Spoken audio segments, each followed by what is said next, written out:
23 years in stages, part by part.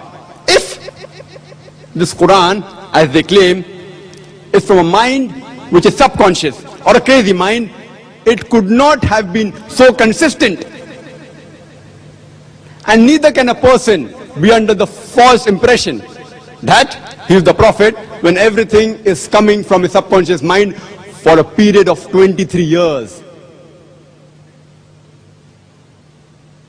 There are several facts in the Quran which can disprove this. For example, Quran mentions about several historical events which no one at the time of the Prophet knew. There are several prophecies which are mentioned which have been fulfilled.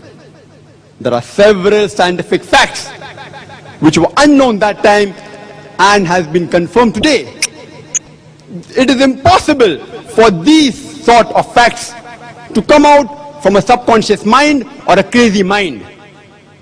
And the Quran testifies in Surah Araf, chapter number 7, verse number 184, do they not reflect that their companion is not one possessed with evil, but he is a perpetuous warner. The Quran repeats in Surah Al-Qalam, chapter number 68, verse number 2, thou is not by the grace of thy Lord crazy or possessed. It is said in Surah Takwir, chapter number 81, verse number 22, your companion is not possessed and mad. So why should a person lie? It's not possible to discuss all the various theories put forward by them.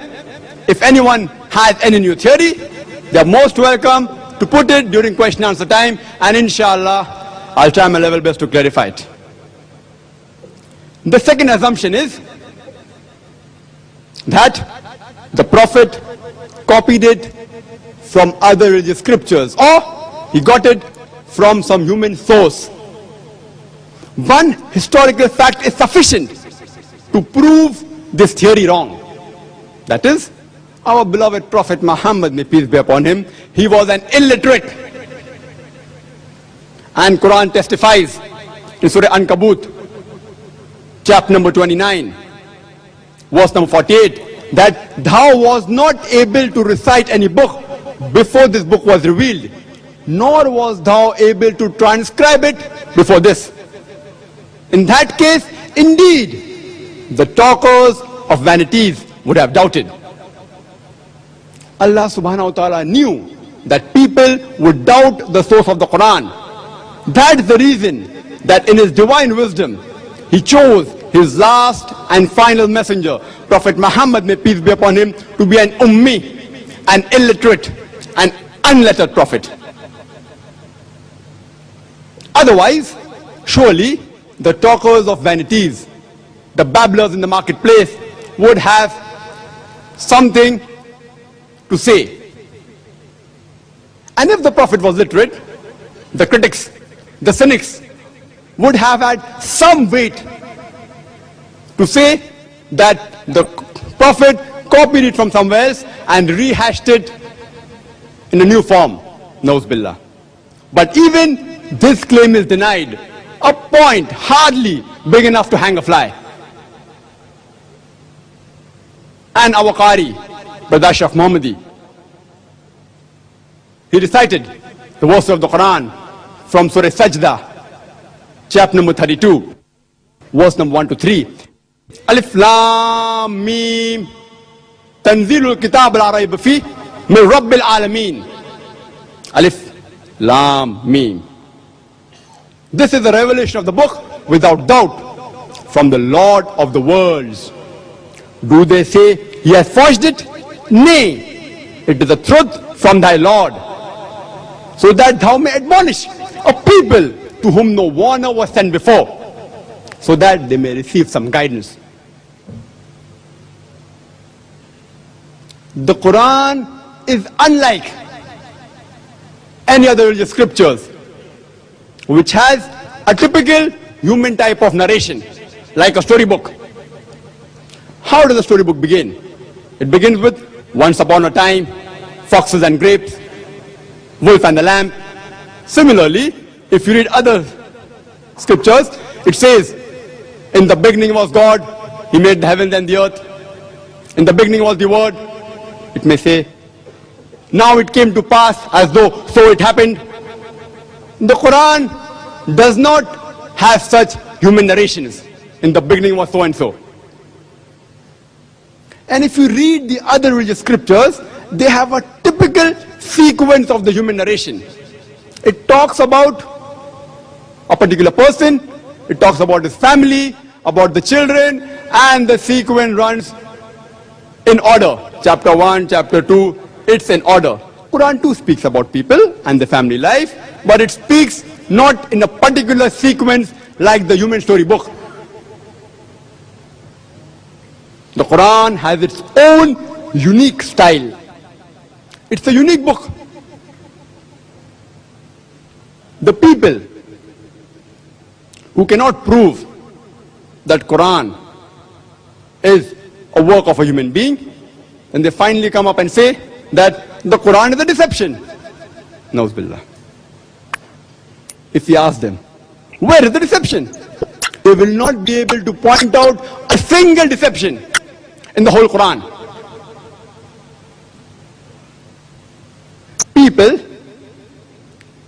they believe in things for which they have got no proof or reasons, and they fool themselves by sticking to it. For example, if I believe that this particular man, he is my enemy, for which I have got no proof, for which I have got no reason. But the moment that man comes in front of me, because of my false belief, I start behaving like his enemy. He reacts and too behaves like my enemy, and then I satisfy myself. See, I was right. This man is my enemy because he's behaving like my enemy.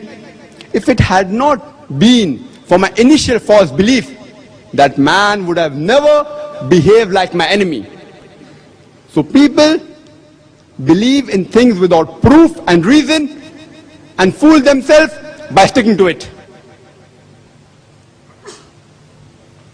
Quran says that the revelation goes in parallel with reason.